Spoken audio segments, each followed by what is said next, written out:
sorry that I'm alive. It become a habit, a favorite phrase. I was used to saying nothing but complaints, living a boring life day after day. In my village everyone you would meet has got a head of beautiful green hair. I am the only one excluded there. Me with my white hair that's so different from theirs. Deep within the forest, towering high, is what we call the millennium tree. One day when I was all alone here, I got on my knees and made a prayer to God to have you live without family or friends. That has to be so very lonely. It doesn't matter to me who it is. Say somebody could be a friend for me.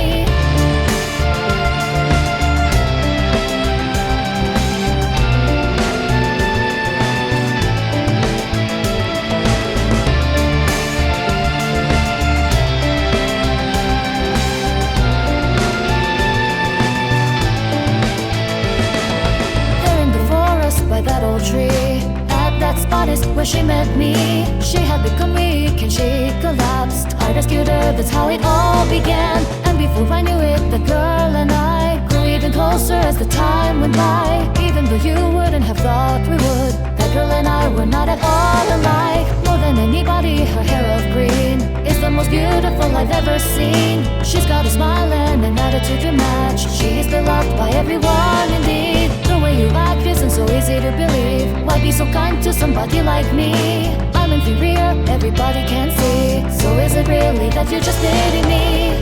But as of all as I am, she quickly pulled me close, holding me tight. She whispered so loud, to me you are more wonderful than anyone else I know. Hearing that I could only cry. Even if for all my life everybody far and wide treated me like I'm deserving of their hate and spite, there is still somebody here who wants me to be by their side. That alone will be quite enough for me to smile.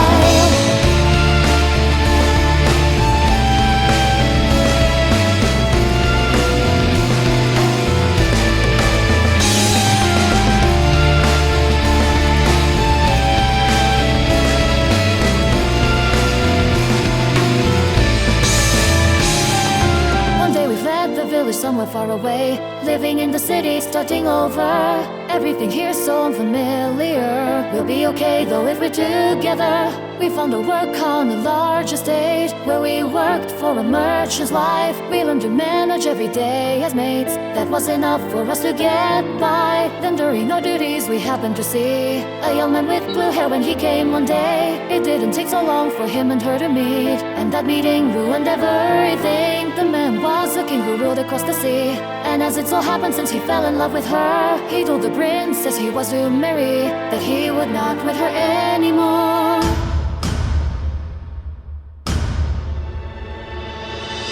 The kingdom that we lived in was engulfed in war. The princess had given in all her dare.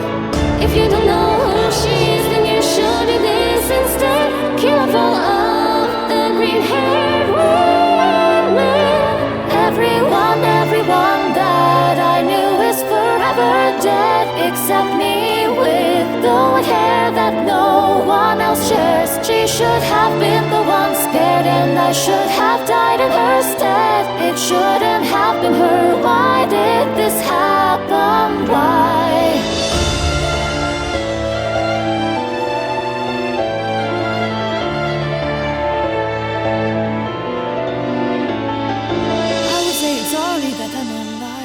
It become a habit, a favorite phrase. I was used to saying nothing but complaints, living a boring life day after day. There was a poor city I moved to next. There I began to work again in a church. In the revolution the princess perished, blood on the wind, that's a rumor I heard. There at the monastery by the sea, at that spot is where she met me. She had become weak and she collapsed. I rescued her, that's how it all began. And before I knew it, the girl and I grew even closer as the time went by. Even though you wouldn't have thought we would, that girl and I were not at all alike.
cherish when there's something I have to do. I have to say I'm sorry to you too, since in the end I didn't see it through. I wasn't able to avenge you. In her I saw the girl that I used to be, a person who didn't have anybody then. To have to live without a family or friends, that has to be so very lonely.